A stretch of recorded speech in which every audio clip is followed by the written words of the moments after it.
주셨습니다. 시편 19편 1절에서 14절입니다. 다 같이 함께 읽겠습니다. 하늘이 하나님의 영광을 선포하고 궁창이 그의 손으로 하신 일을 나타내는도다. 날은 날에게 말하고 밤은 밤에게 지식을 전하니 언어도 없고 말씀도 없으며 들리는 소리도 없으나 그의 소리가 온 땅에 통하고 그의 말씀이 세상 끝까지 이르도다. 하나님이 해를 위하여 하늘의 장막을 베푸셨도다. 해는 그의 신방에서 나오는 신랑과 같고 그의 길을 달리기 기뻐하는 장사 같아서 하늘 이 끝에서 나와서 하늘 저 끝까지 운행하며 그의 열기에서 피할 자가 없도다. 여호와의 율법은 완전하여 영혼을 소성시키며 여호와의 증거는 확실하여 우둔한 자를 지혜롭게 하며 여호와의 교훈은 정직하여 마음을 기쁘게 하고 여호와의 계명은 순결하여 눈을 밝게 하시도다.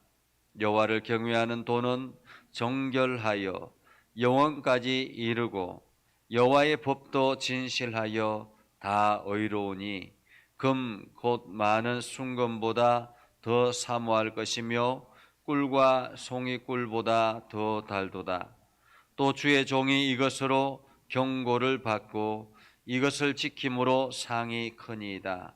자기 허물을 능히 깨달을 자 누구리요? 나를 숨은 허물에서 벗어나게 하소서. 또 주의 종에게 고의로 죄를 짓지 말게 하사 그 죄가 나를 주장하지 못하게 하소서. 그리하면 내가 정직하여 큰 죄가에서 벗어나겠나이다. 나의 반석이시요 나의 구속자이신 여호와여, 내 입의 말과 마음의 묵상이 주님 앞에 연락되기를 원하나이다. 아멘. 오늘도 하나님의 은혜가 여러분에게 가득하기를 바랍니다. 주의 영광이 여러분의 삶에 가득하기를 주님의 이름으로 축복합니다. 얼마 전 우리 김홍빈 대장이 히말라야 14자 완등 후에 조난당해서 그 세상을 하직하게 되었죠. 장애인으로서는 아주 큰 일을 행한 사람인데 이 김홍빈 대장이 산이 좋고 또 산이 자기를 불러서 늘 이렇게 등산을 했다라고 합니다. 손가락이 하나도 없는 상태에서도 그 히말라야 산을 등반하고 완등 후에 내려오다가 그만 조난을 당하게 돼서 안타까운 소식을 우리가 뉴스를 통해서 접하게 됩니다. 참 자연은 아름답기도 하고 또한 자연은 때로는 위험이 있기도 합니다. 우리가 관악산을 등산해 봐도 조그만 산임에도 불구하고 이 등산을 하면 정상에 올라가 보면 그렇게 세상이 아름답게 보여지고 그리고 그 등산 정상에서 불어오는 바람이 얼마나 시원하고 아름다운지요. 제가 저희 교회 앞에 계단에 올라오는 곳에 꽃을 심고 하는데 이게 매일같이 물을 주지 않으면 금방 꽃이 시들어 버리고 말라져 버리는 것을 봅니다. 그럼에도 불구하고 자연은 누가 일부러 물을 주지 아니하는데도 불구하고 몇 날 동안 비가 내리지 않는데도 불구하고 여전히 푸르름을 유지하고 또한 때를 따라서 철을 따라서 아름답게 꽃이 피기도 하고 또한 그 나름대로 단풍이 들고 세상에 아름다움을 전해주기도 합니다. 그러면서 자연이 참 아름답다. 참 누가 관리하는지 우리가 세상이 사람이 관리하지 않더라도 참 이렇게 아름답게 자연이 만들어져 가는 것을 보면서 참 대단하다라는 그러한 생각을 하게 되고 그러한 자연을 보면서 하나님을 찬양하게 합니다. 우리가 등산을 해서 정상에 올라가서 아무도 없을 때는 막 마음껏 하나님을 찬양하면 마치 이 하나님이 그 찬양의 소리를 들으시고 우리에게 큰 은혜를 더하여 주는 것 같은 그러한 느낌이 들 때가 있습니다. 오늘 시편은 그러한 자연의 아름다움을 고백하는 다윗의 시입니다. 오늘 시편을 통해서 하나님을 어떻게 알 수 있는가라는 것을 우리가 살펴보게 되지요. 지금 아이폰이 세상에 아주 유명한 기업으로 되어 있습니다. 애플 창업자인 스티븐 존슨이 이 아이폰을 만들었는데, 이 아이폰이 처음에 세상에 유명하게 된 것은 그 기능을 세상 사람들에게 다 설명해 주지 아니하고 사람들 스스로가 그 기능을 찾아서 만들어 나가도록 만들어 놓은, 한마디로 재료만 만들어 놓았다, 그렇게 볼 수 있습니다. 그래서 사람들이 어플을 만들기 시작했고 그 어플을 통해서 기능들을 찾아 만들기 시작하면서 사람들은 재미를 느끼게 되었고 그것이 유명한 아이폰이 된 것입니다. 지금도 여전히 수제 햄버거가 유명하지요. 저는 가보지는 않았지만은 이 햄버거 가게, 수제 햄버거 가게에 가보면 자기가 먹고 싶은 재료들을 다 골라가지고 만들어서 햄버거를 만들어 먹으면 자기 나름대로 맛있게 만들 수 있다라는 것입니다. 그래서 군대리아 버거가 유명하다고 하죠. 군대에서도 마찬가지로 요즘은 다양한 재료들을 놔두고 군인들이 알아서 자기 마음대로 만들어서 먹으면 그것이 훨씬 더 맛있게 다양하게 먹을 수가 있다라고 말합니다. 오늘 하나님의 창조하신 창조 세계도 바로 그러하다라는 것입니다. 1절에 보면 이렇게 말합니다. 하늘이 하나님의 영광을 선포하고, 하늘이 하나님의 영광을 선포하고, 여기서 선포하다라는 말은 자세하게 말하다, 정확하게 계산하다, 이런 말이에요. 하나님의 영광을 말하고, 하늘이 하나님의 영광을 말하고, 궁창이 그의 손으로 하신 일을 나타낸다, 이렇게 표현하고 있습니다. 참 어떻게 이렇게 표현할 수 있는지 참 대단하지요. 궁창이, 여기서 궁창은 무엇을 말합니까? 세상을 말합니다. 자연을 말합니다. 우리가 살아가는 세상을 말합니다. 우리가 살아가는 이 세상, 이 궁창은 그의 손으로 하신 일을 나타낸다. 여기서 나타낸다라는 말은 설명하다, 이런 뜻을 가지고 있습니다. 세상은 하나님께서 행하신 일들을 설명한다라는 것입니다. 누군가가 말하지 않더라도 세상을 바라보면서 정말 이 세상이 이렇게 조화로울 수가 있는가, 그런 것을 보면서 하나님의 위대하심을 찬양하게 된다라는 것입니다. 우리가 인체의 신비를 말하죠.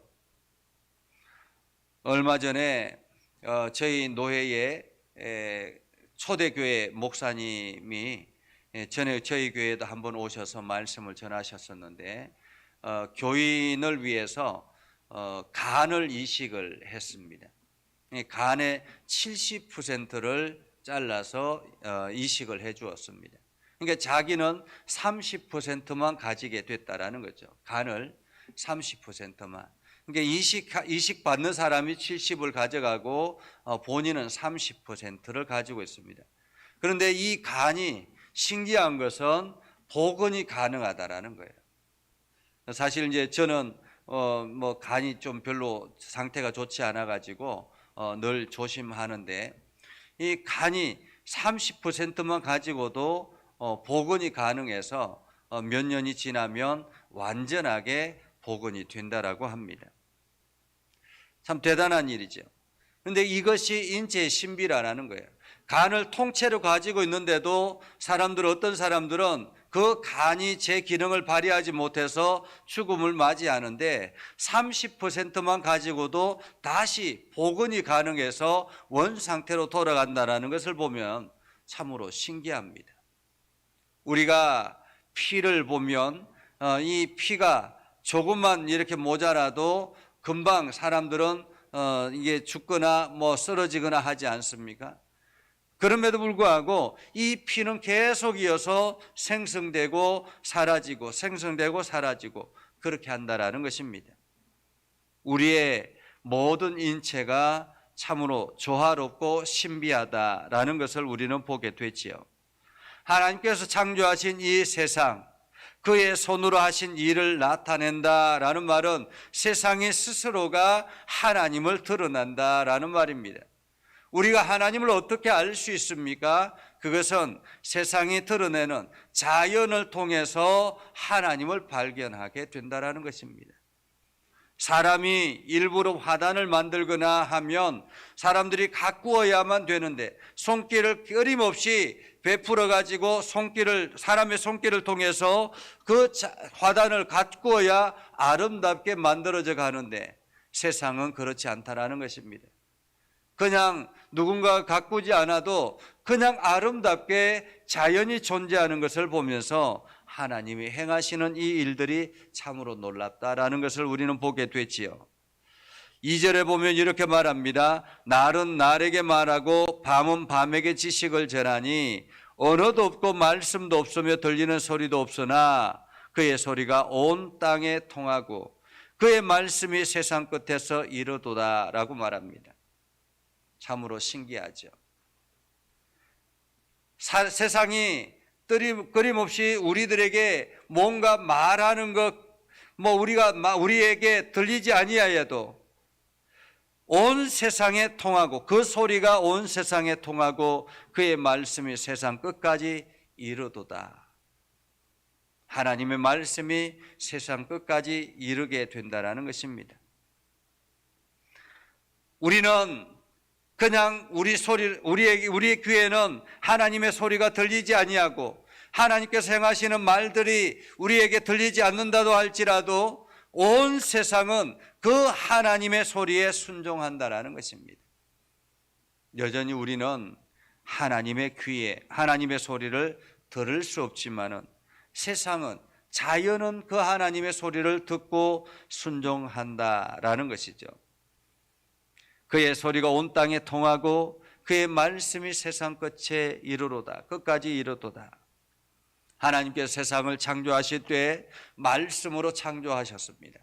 말씀이 순종하여서 그 말씀이 이 세상에 드러나게 된 것이 세상이라는 것입니다.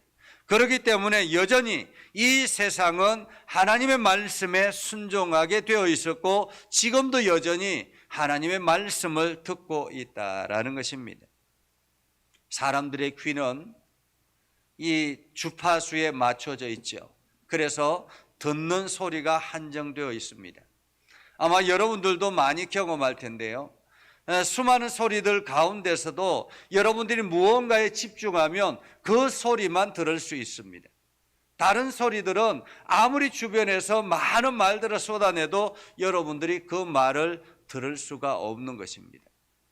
여러분이 집중하는 그 시간에는 그 소리만 들을 수 있는 것이죠. 그것처럼 우리의 귀는 지극히 한계가 있습니다. 그래서 내 귀에 들린 대로 내가 행한다라는 것은 어리석은 것입니다.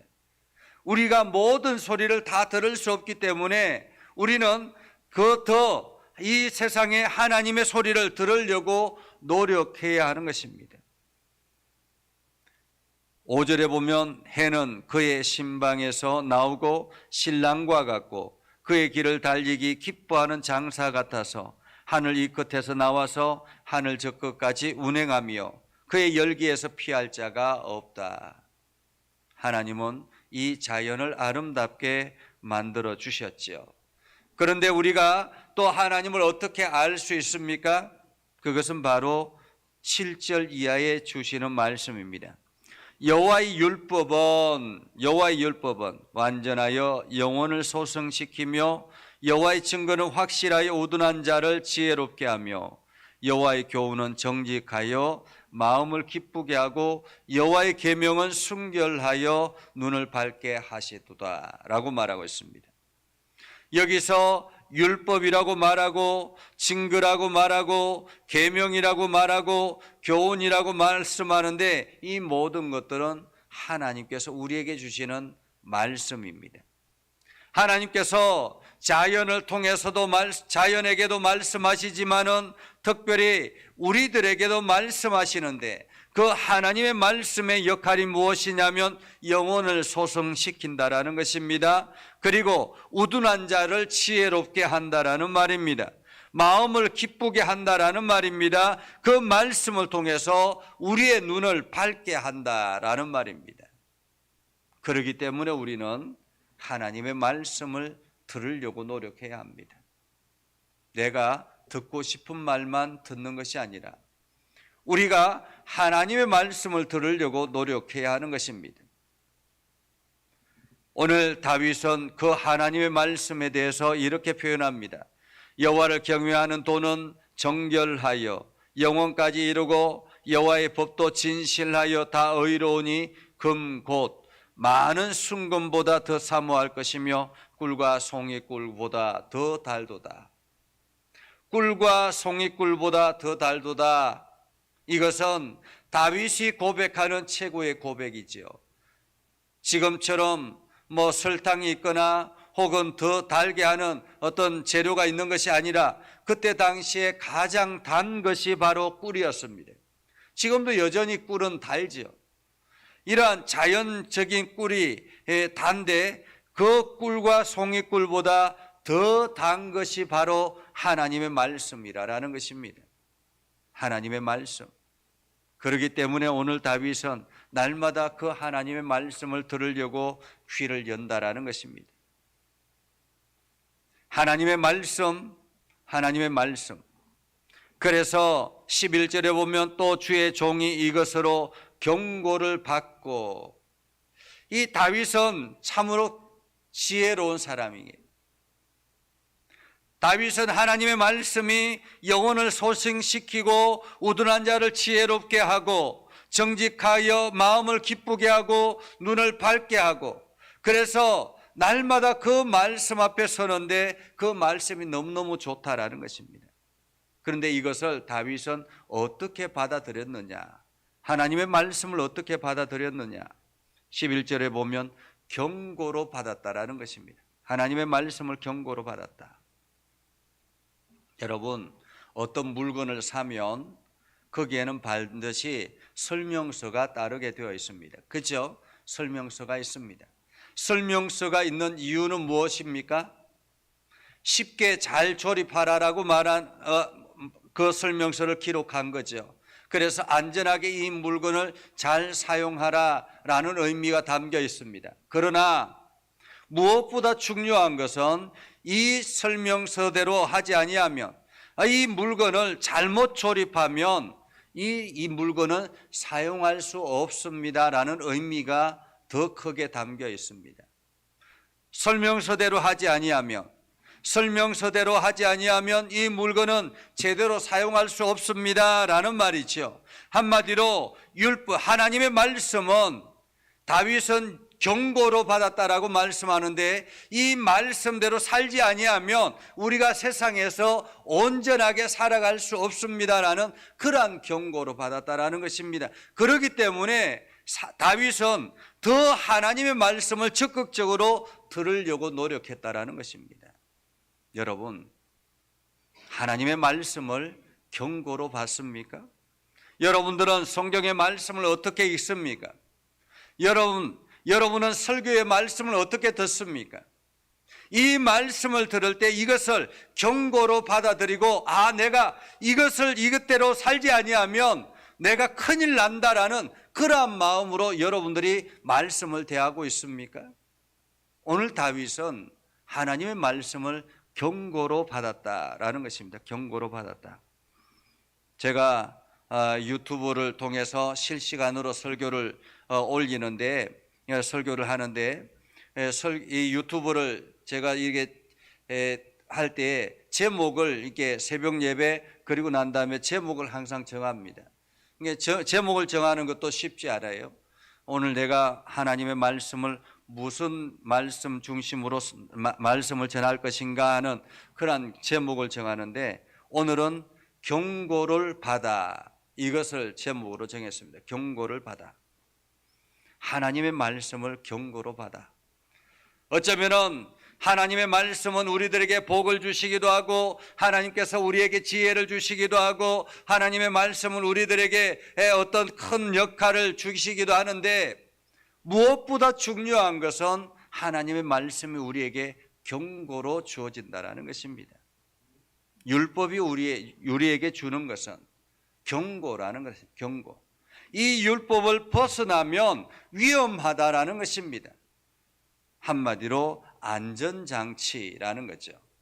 그래서 하나님의 말씀을 들을 때, 내가 이 말씀을 듣고 이 말씀을 꼭 실천해야지, 이 말씀대로 살아야지 라는 그러한 마음으로 우리가 말씀을 대할 때 우리는 세상을 안전하게, 건강하게 그렇게 살아갈 수 있게 되는 것입니다. 오늘 그래서 다윗은 이렇게 고백하죠. 13절에 보면, 주의 종에게 고의로 죄를 짓지 말게 하사 그 죄가 나를 주장하지 못하게 하소서. 그리하면 내가 정직하여 큰 죄가에서 벗어나겠나이다. 그리고 14절에 나의 반석이시요 나의 구속자이신 여호와여, 내 입의 말과 내 마음의 묵상이 주님 앞에 연락되기를 원하나이다. 오늘 다윗은 자기의 마음 전체가, 자기가 묵상하는 전체가 온전히 주님 앞에 연락되기를 소망한다라고 고백합니다. 여러분, 여러분의 마음에 무엇이 있습니까? 지금 여러분의 마음에 무엇이 있습니까? 그것이 온전히 주님 앞에 연락되어진다면 어떻게 될까? 오늘 여러분의 입의 말과 여러분의 마음의 묵상이 주님 앞에 온전히 연락되도록 여러분의 마음을 정결하게 하고 여러분의 말을 바르게 하여서 여러분들이 세상 사람들에게 하나님의 귀한 역사들을 드러내는 증거가 될 수 있기를 주님의 이름으로 축복합니다. 기도하겠습니다. 거룩하신 아버지 하나님, 은혜를 감사합니다. 하나님의 말씀을 듣고 순종하며 하나님의 뜻대로 살아가기를 소망합니다.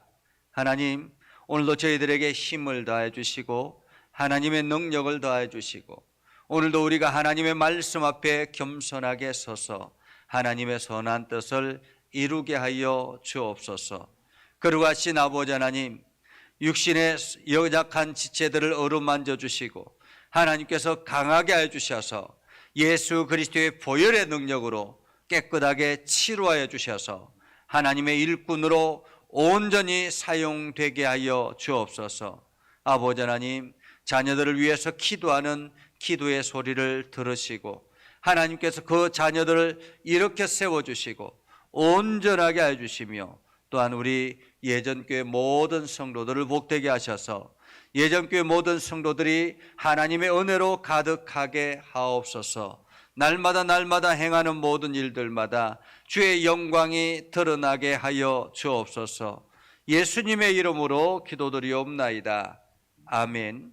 이제는 우리 구주 예수 그리스도의 은혜와 하나님 아버지 극진하신 사랑과 성령님의 감화 감동, 역사 위로 교통하심의 은혜가 오늘도 주의 말씀 안에 있는 믿음의 백성들 위해 하는 모든 일들 위해 영원토록 함께 하옵시기를 간절히 축원하옵나이다. 아멘.